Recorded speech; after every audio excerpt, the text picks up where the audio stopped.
دائما لما نسوي الستيك اللحمه تكون قاسيه والخضروات مهروسه والبروكلي منتهي، بس اليوم راح نحل كل هذه المشاكل.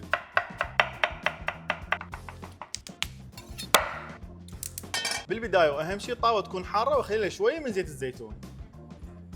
وهسه راح نخلي اللحم واحمر كل الجهات مالته.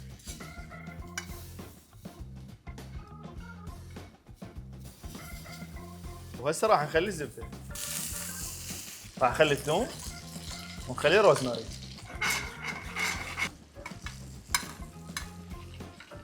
شيف تجينا هواي اسئله، الستيك من يسوي بالبيت يصير قاسي مو مثل المطاعم. هي بها عده اسباب، فاليوم راح نعطي الجواب. بالبدايه واهم شيء لازم ينشفون الستيك كلش زين من السوائل مالته، والسبب الثاني لازم الطاوه تكون حاره ويخلون عليها الستيك، لان اذا بارده حتطلع كل السوائل اللي بداخل العصاره مال الستيك. والسبب الثالث والاهم هو وقت الاستواء والحراره. طبعا عندنا الاثنين عالم ثاني وبه هواي تفاصيل، فراح اكتب لكم كل شيء اسفل الفيديو بالوصف وانت شوفه اول واحد. عاش ايدك. زين شيف شو وقت راح ناكل؟ يعني اكيد مو هسه، لازم الستيك يرتاح دقيقتين حتى العصاره تظل بداخله، بعدين يلا نقطعه. زين شيف والما عنده مقياس حراره شلون يطبخ الستيك؟ ها شو لك بيها هاي؟ حتى انا ما ادري. انا راح اعطيك حل حتى بيبيتي كانت تسوي. سوي ايدك هيك، فر هيك، دوس على هاي حتشوف اللي هي لينه صح. سوي هاي الثانيه راح تخسى عندك، وكل ما تحول تصير اخسى بعد. فهسه احنا وين؟ احنا هنا ميديوم رير الحراره الثانيه. على الثاني تعبتني.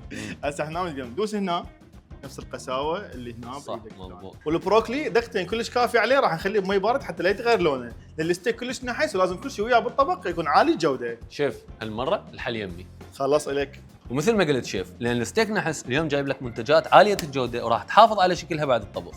واكيد ما دام هي معلبه فاكيد ما راح تاخذ من عندنا وقت وتسهل علينا هوايه. منتجات فرستو جودتها عاليه وراح تكون مناسبه للستيك.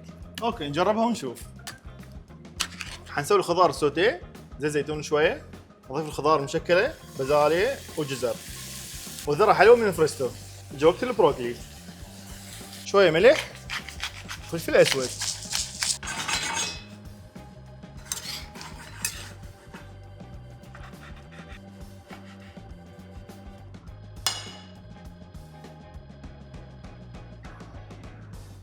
اللمسات الاخيره للستيك، زيت الزيتون، زبده، 30 ثانيه كلش كافي. وعلى الوجه الثاني ملح وفلفل اسود مره ثانيه. وبنفس الزيت هذا مال اللحم راح نخلي عليه شويه كزبره.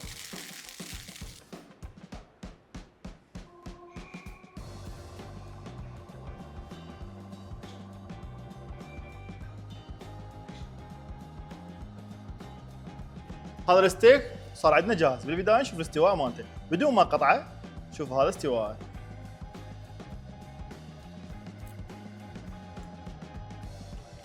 وهاي البازاليا. عايشت ايدك شيف؟ شنو رايك بالمكونات؟ والله المكونات متخبل كل معنى كلمه، بس قل لي منين جايبها؟ موجوده بكل مكان، بس اليوم جبت لك اياها منوفر.